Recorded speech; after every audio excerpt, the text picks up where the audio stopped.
Alhamdulillah, wassalatu wassalamu ala Rasulillah wa ala alihi wa sahbihi wa mawalah.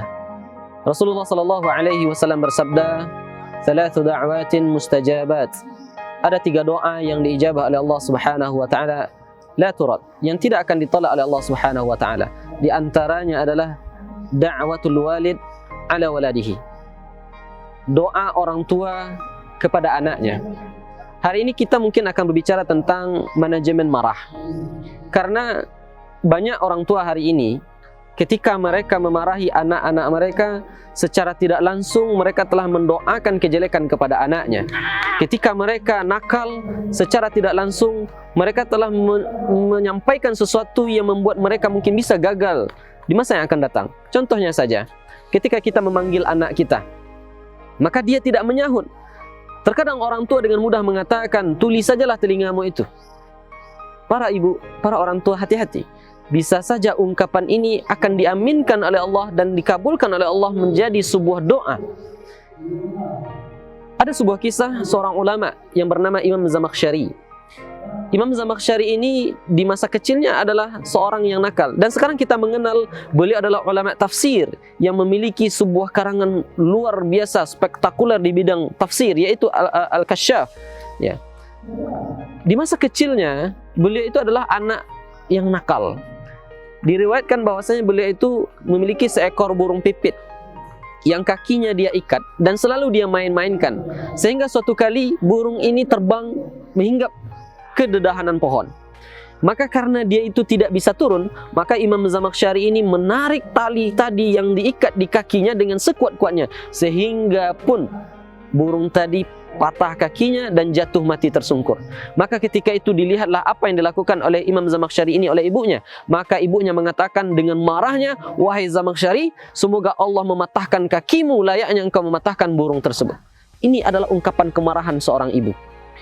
Beberapa tahun berjalan, ketika Imam Zamakhsyari mengembara dalam menuntut ilmu, beliau ketika menaiki tunggangannya, keledainya atau kudanya, dia jatuh dari tunggangannya sehingga ketika itu membuat kakinya patah. Ketika dibawa ke dokter, ke tabib ketika itu, tidak ada satupun yang bisa mengobatinya, sehingga salah satu di antara mereka mengatakan, merekomendasikan, "Wahai Imam, kakimu ini tidak lagi bisa untuk diperbaiki dan satu-satunya cara dia harus dipotong, diamputasi." Ini ketika Imam Zamakhsyari sudah menjadi ulama besar. Ketika itu dia menangis sejadi-jadinya. Maka tabib, dokter bertanya, "Wahai Imam, apakah engkau takut? Kenapa engkau menangis? Seolah-olah engkau merasa sangat takut dengan apa yang saya katakan barusan."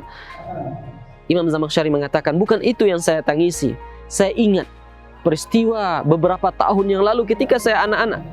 Ketika itu saya adalah orang yang nakal, anak yang nakal. Dan ketika itu ibu saya mendoakan kepada saya agar Allah mematahkan kakiku layaknya aku mematahkan kaki dari burung yang dulu menjadi mainan saya." Itulah yang membuat rasa tangis di dalam diri saya. Ibu-ibu, para bunda, para orang tua, ini bukti bahwasanya doa yang jelek itu berpengaruh kepada anak kita. Bisa jadi itu menjadi doa. Begitu juga dengan kesuksesan. Kita mungkin mengenal Imam As-Sudais, Imam Masjidil Haram hari ini. Dulunya dia juga seorang anak yang nakal. Beliau pernah bercerita di dalam tulisannya, ketika dulu masa kanak-kanak, dia pernah bermain-main dengan kawan-kawannya, bermain pasir.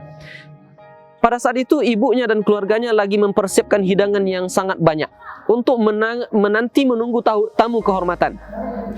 Di ruangan tengah itu sudah disiapkan berbagai macam makanan yang ibunya sudah memasak dari pagi hingga sore.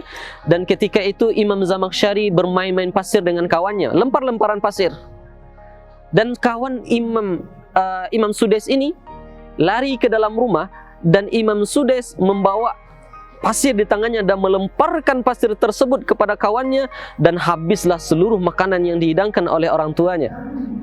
Kalau kita di posisi ibundanya Imam Sudais, kira-kira apa yang akan kita ungkapkan? Makanan yang awalnya sudah dihidangkan untuk menunggu tamu istimewa tidak lagi bisa dinikmati. Semuanya sudah terkena kotoran, semuanya terkena pasir. Kira-kira apa yang kita ungkapkan kepada anak kita? Kita sudah bekerja keras dari pagi, namun hasilnya nol, gagal. Namun ungkapan yang luar biasa diungkapkan oleh ibundanya Imam Sudais. Apa katanya? "Wahai Sudais, jangan lagi kau bermain di rumah ini, pergi engkau ke Masjidil Haram sana. mudah-mudahan nanti engkau menjadi imam di sana. Sehingganya doa dalam kemarahan ibundanya dikabulkan oleh Allah Subhanahu wa taala. Pada hari ini kita menyaksikan suara yang merdu di seluruh dunia. Imam Sudais menjadi imam besar. Imam Sudais menjadi idola anak-anak. Imam Sudais menjadi sesuatu yang sering kita dengarkan dalam kehidupan sehari-hari. Oleh karenanya, para bunda sekalian, mari kita senantiasa mendoakan kebaikan kepada anak kita. Karena sejatinya tiada anak yang nakal, tidak ada. Yang ada mereka selalu mengekspresikan diri mereka.